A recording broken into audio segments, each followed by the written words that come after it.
नमस्कार, आप सभी का बहुत बहुत स्वागत है। मैं हूं दिलीप कुमार और आज हम चर्चा करने वाले हैं दीपोत्सव के विषय में। सभी जानते हैं कि दीपावली का पर्व बस आ ही चुका है, परंतु दीपावली के आते ही एक नया असमंजस सभी लोगों के सामने है कि आखिरकार दीपावली कब मनाएं, 31 को या 1 को। एक बड़ा पक्ष 31 तारीख को दीपावली मनाने की सलाह देता है, तो उससे भी एक बड़ा पक्ष है जो कि 1 तारीख को दीपावली मनाने की सलाह देता है। इस असमंजस को दूर करने के लिए हम आए हुए हैं पंडित भीमसेन वैदिक ज्योतिष केंद्र के संस्थापक आचार्य सौरभ शास्त्री जी के पास। शास्त्री जी, सबसे पहले बहुत बहुत स्वागत है आपका। नमस्कार प्रिय दर्शकों, आप सभी को दीपोत्सव की हार्दिक शुभकामनाएं। माँ लक्ष्मी की कृपा सदैव आपके ऊपर ऐसे ही बरसती रहे। गुरुजी, इन दिनों हम देख रहे हैं कि इस बार जो है दीपावली को लेकर बहुत ज़्यादा असमंजस की स्थिति बनी हुई है। अनेक लोग 31 को दीपावली बता रहे हैं, तो कई लोग हैं जो कि 1 तारीख को दीपावली मनाने की सलाह देते हैं। आप बताएं, शास्त्र हमारे क्या कहते हैं, हमें कब दीपावली मनानी चाहिए? देखिए, बहुत अच्छा शब्द आपने कहा, शास्त्र क्या कहते हैं। सौरभ शास्त्री क्या कहता है या अन्य शास्त्री या आचार्य क्या कहते हैं जी, वो मायने नहीं रखता जी, शास्त्र क्या कहता है वही मायने रखता है।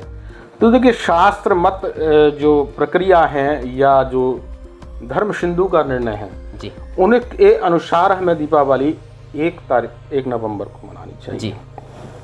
उसका लॉजिक क्या है? हाँ, क्या तर्क है उसके लिए? देखिए, हमारे यहाँ सूर्य व्यापनी तिथि को मान्यता दी गई, जी, ठीक है।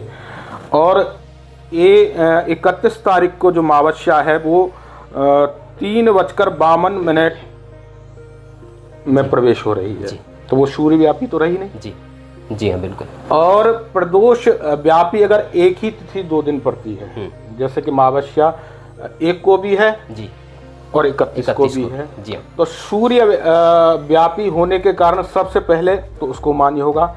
और एक ही तिथि 2 दिन मान्य है तो परातिथि का वर्ण हमें करना चाहिए जी, मतलब दूसरी तिथि का। तो 1 तारीख की तिथि सर्वश्रेष्ठ मानी गई है। कहते हैं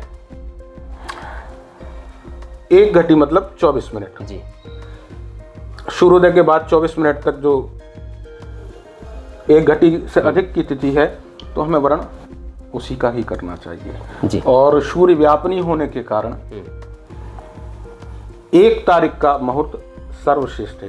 धर्म सिंधु के अनुसार हमें परातिथि का वर्ण करना धर्म सिंधु के अनुसार बतलाया गया। अन्य ग्रंथों शास्त्रों के अनुसार जो निर्देश दिए गए हैं वो परातिथि का बतलाया गया है। जैसा मैंने अभी बतलाया कि समान तिथि 2 दिन पड़ रही है जो प्रदोष व्यापनी है, तो हमें 1 तारीख का वर्ण श्रेष्ठ माना गया है शास्त्र मत अनुसार। अच्छा गुरुजी, एक चीज़ हम देख रहे हैं कि जो पक्ष 31 तारीख को दीपावली मनाने की सलाह देता है, उनका ये भी कहना है कि दीपावली का अर्थ है अमावस्या, यानी हम दीपावली का उत्सव अमावस्या की रात्रि में ही मनाएं। इसका मतलब तर्क है उन लोगों का कि इसका उदया तिथि से कोई ताल्लुक नहीं है। दीपावली का पर्व रात्रि का पर्व है, तो रात्रि का पर्व तो रात्रि में मनाया जाएगा। और 31 तारीख को रात्रि में अमावस्या है, जबकि 1 तारीख को तो रात्रि प्रारंभ होने से पूर्व ही अमावस्या समाप्त हो जाएगी। मैंने आपके इस प्रश्न का उत्तर पहले ही दिया जी कि सूर्य व्यापनी जो तिथि है उसकी मान्यता विशेष है जी। और ऐसा कहा गया 3 रात्रि हमारे यहाँ विशेष मानी गई हैं, काल रात्रि, महारात्रि, मोहरात्रि। इन रात्रियों विशेष रूप से माँ लक्ष्मी भ्रमण करती हैं जी। और प्रदोष काल में सनियम विधिवत जो लक्ष्मी का पूजन करता है और रात्रि जागरण करता है। यहाँ रात्रि जागरण का महत्व है जी, क्योंकि सूर्य व्यापनी तिथि है और परातिथि भी हमने ली गई, मतलब 31 को भी अमावस्या है जो कि 3:52 से प्रारंभ हो रही है और 1 तारीख को सूर्योदय से ही तिथि है जी, ठीक है। तो इसमें बलिष्ठ तिथि हम 1 तारीख को मान्यता देंगे क्योंकि परातिथि वर्ण परातिथि का करना चाहिए। और सूर्य व्यापनी होने, ये मैं नहीं कहता, ये धर्म सिंधु कहता है, अन्य शास्त्र कहते हैं, उनके निर्णय के अनुसार इसमें कोई भ्रांति है ही नहीं। आदमी के मन में कोई संशय है ही नहीं कि उसको ये तिथि नहीं वर्ण करनी चाहिए। निसंदेह ही 1 तारीख को उसका वर्ण करके दीपोत्सव मनाना चाहिए। दीपोत्सव 5 दिन का पर्व है, 1 दिन का पर्व नहीं है। मैंने जिस तरीके से बतलाया, कृष्ण अमावस्या कृष्ण पक्ष चतुर्दशी से लेकर कार्तिक शुक्ला द्वितीया तक विधिवत दीप दान का बड़ा भारी महत्व है जी।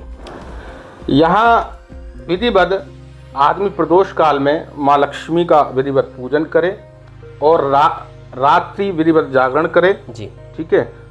जागरण या तो उपासना के माध्यम से करे या भगवती का विधिवत अर्चन इत्यादि जो भी विधि शास्त्र में बतलाई गई है विधिवत उस द्वारा करे।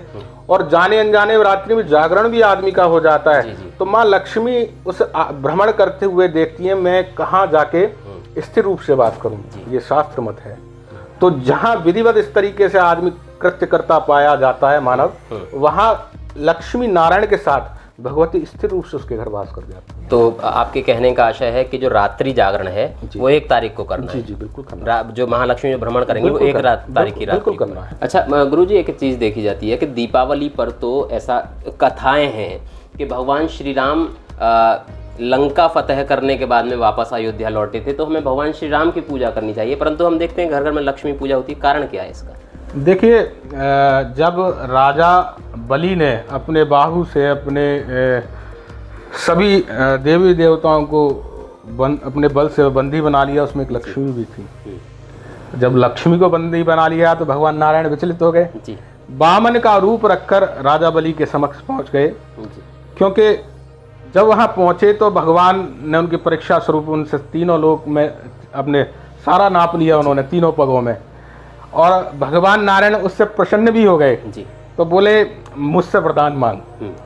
तो जब भगवान के विराट रूप को देखा तो वो भगवान के समक्ष दंडवत हो गया और भगवान नारायण की शरण में आ गया, कहते हैं शरणागत हो गया। और जो नारायण की शरण में आ जाए तो उसका तो स्वयं नारायण रखवाला है। तो भगवान ने प्रसन्न होकर राजा बलि को वरदान दिया।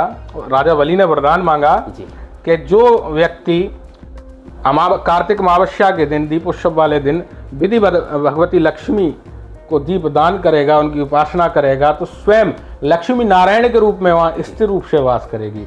तो उस दिन से ये दीपोत्सव का जो प्रमाणिक विषय है वो यहाँ से शास्त्र में माना जाता है। ये आपने पहली बार सुना होगा। जी बिल्कुल। आमतौर से हम यही मानते हैं कि भगवान श्री राम का आगमन हुआ था तो हम दीपावली मना रहे हैं, परंतु लक्ष्मी पूजा क्यों होती है, एक बड़ा सवाल था जो आपको सभी जानना। और दिलीप जी, एक छोटी सी बात मैं आपसे और कह दूं जी। 3 रात्रियों का हमारे यहाँ बहुत विशेष मुहूर्त है। साल भर कोई वैसे तो साधना करनी चाहिए व्यक्ति को, बिना साधना के मोक्ष और ज्ञान और दुनिया भर का जो वैभव अगर प्राप्त करना है वो साधना से प्राप्त हो सकता है। चाहे आपकी कुंडली में योग है या नहीं है, साधनाशील व्यक्ति सब कुछ प्राप्त कर सकता है। इसी प्रकार से 3 रात्रियों में अगर साधना कर ली जाए, काल रात्रि, महारात्रि, मोहरात्रि, उनमें से एक रात्रि यह भी है। विधिवत प्रदोष काल में भगवती लक्ष्मी का पूजन करें, और जो प्रदोष काल में पूजन करने के उपरांत रात्रि जागरण करता है तो भगवती लक्ष्मी भ्रमण करती हैं और देखती हैं मैं किसके यहाँ स्थिर रूप से वास करूं, ऐसा शास्त्र मत है। और जो ऐसा करता हुआ पाया जाता है निश्चित रूप से लक्ष्मी नारायण के रूप में उनके यहाँ स्थिर रूप से हो जाती हैं और वैभव प्राप्त हो जाता है। बिल्कुल। आज ये जानकारी देने के लिए गुरुजी बहुत बहुत धन्यवाद। दीपावली को लेकर बड़ी संशय है कि आखिरकार हमें दीपावली कब मनानी है, तो जाहिर है जैसा कि आचार्य सौरभ शास्त्री जी ने हमें बताया है कि 1 नवंबर को दीपावली मनाई जाएगी और 1 नवंबर को ही शास्त्रोक्त रूप से हमें मनानी भी चाहिए। बाकी कहा भी गया है कि अलग अलग लोगों के अलग अलग विचार हो सकते हैं, परंतु जो शास्त्रों का जो कथन है हमें वही फॉलो करना चाहिए। तो शास्त्री जी बहुत बहुत स्वागत, बहुत बहुत धन्यवाद आपका तमाम जानकारी।